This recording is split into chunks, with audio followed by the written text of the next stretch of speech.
waxaan rabaa haddii ninkan madaxda soo dadaalay annagana marka madaxda meesha usoo dhigay aan nahay inaan waxaan rabaa aan MCA-ga bila sharaf inaan guddoonsiiyo anigoo waxa weeye arrinta ayada ku doonaa dayasho in lagu dayda waxa weeye oo ay ku daydaan dadka madaxda ahoo waxa weeye ama MCA-yaalka kala ama indiyaalka ama gabanayaalka ama dadka kale ay ku daydaan oo khayrka aad maanta madaxtinimo aad ku soo muujiyay iyo hilada ayagoo ugu dayanaya inay ku soo daydaan darteed inta u imaado anagana ku soo dhaweynayna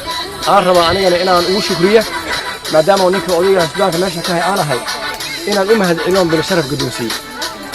waxaan ku faraxsanahay oo aad u mahadcelina kaligiis maahna walaalkeen MCA-ga dadkan bulshada ka dhashay oo madaxda indiyaalka soo maray ama mashruucii ama odayaalka ama waxgaradka waa dad waxa weeye dadaal badan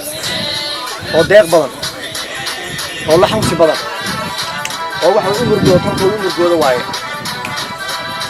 dadka wadada la yaabay dad wanaagsan waaye dad ducaqabayaal waaye marka waxaan rabaa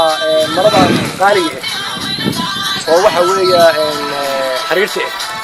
iyo qalinka dahabka inaan guddoonsiiyo walaalkeen MCA-ga anoo ugu shukriyo u mahadcelinayo ilaahay kadib dadaalka iyo kartida iyo hilada aad waxa weeye waan injigiisa uu soo hiilay ilaahay ka ajarsiiya madaxda Allah ka dhiga ana kori ka Allah